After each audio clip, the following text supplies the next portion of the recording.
Pathanamthitta Konni Elakollur പള്ളിപ്പടിയിൽ road concrete ചെയ്തതിന് പിന്നാലെ വാഹനങ്ങൾ അതിക്രമിച്ചു കയറ്റിയെന്ന് പരാതി. അനധികൃതമായി വാഹനം കയറ്റിയിറക്കിയ ആളുകൾക്കെതിരെ പഞ്ചായത്ത് അധികൃതർ കോന്നി പോലീസിൽ പരാതി നൽകി. എംഎൽഎയുടെ പ്രാദേശിക വികസന ഫണ്ടിൽ നിന്ന് 25 ലക്ഷം രൂപ മുടക്കി കഴിഞ്ഞ ശനിയാഴ്ചയായിരുന്നു ഇളക്കൊള്ളൂർ പള്ളിപ്പടി റോഡ് റീടാറിങ്ങും കോൺക്രീറ്റും ചെയ്തത്. പിന്നാലെ 10 ദിവസത്തേക്ക് ഇതുവഴിയുള്ള ഗതാഗതം നിയന്ത്രിച്ചിരുന്നു. എന്നാൽ ഇന്നലെ ഉച്ചയോടെ കോൺക്രീറ്റ് ചെയ്ത റോഡിലൂടെ 2 വാഹനങ്ങൾ അനുവാദമില്ലാതെ ഓടിച്ചു കയറ്റി. ഇതിന്റെ ദൃശ്യങ്ങളും കരാർ ജീവനക്കാർ മൊബൈലിൽ ചിത്രീകരിച്ചിരുന്നു. ജീവനക്കാരെയും മറികടന്നായിരുന്നു വാഹനം ഓടിച്ചു കയറ്റിയത്.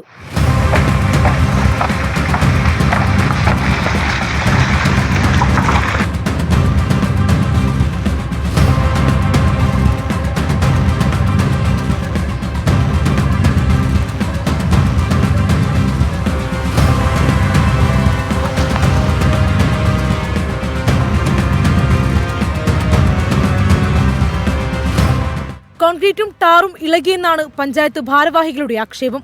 ഇതിനെതിരെ പഞ്ചായത്ത് ഭരണസമിതി പോലീസിൽ പരാതി നൽകി.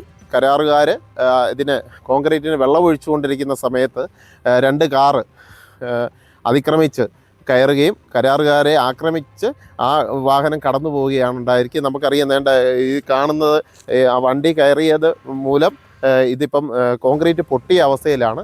വർഷങ്ങളായിട്ട് തകർന്നു കിടന്ന ഒരു റോഡ് ഇപ്പം നിർമ്മാണ പ്രവർത്തനങ്ങൾ നടന്ന് അത് പൂർണ്ണതയിലെത്തുന്ന സമയത്ത് ഇത്തരത്തിലുള്ള നീക്കങ്ങൾ ഒരിക്കലും വികസന വിരോധികളാണ് ഈ കാര്യത്തിൽ ഇത്തരത്തിലുള്ള നീക്കമായിട്ട് പോകുന്നത്. അടൂർ സ്വദേശികളുടെ വാഹനമാണ് റോഡിലൂടെ ഓടിച്ചു കയറ്റിയതെന്നാണ് സൂചന. സംഭവത്തിൽ അന്വേഷണം നടത്തുമെന്ന് പോലീസ് അറിയിച്ചു. പ്രമാടം ഗ്രാമപഞ്ചായത്തിൽ ഉൾപ്പെട്ട പ്രദേശമാണ് ഇളക്കൊള്ളൂർ പള്ളിപ്പടി അമ്പലം റോഡ്. 24 പത്തനംതിട്ട.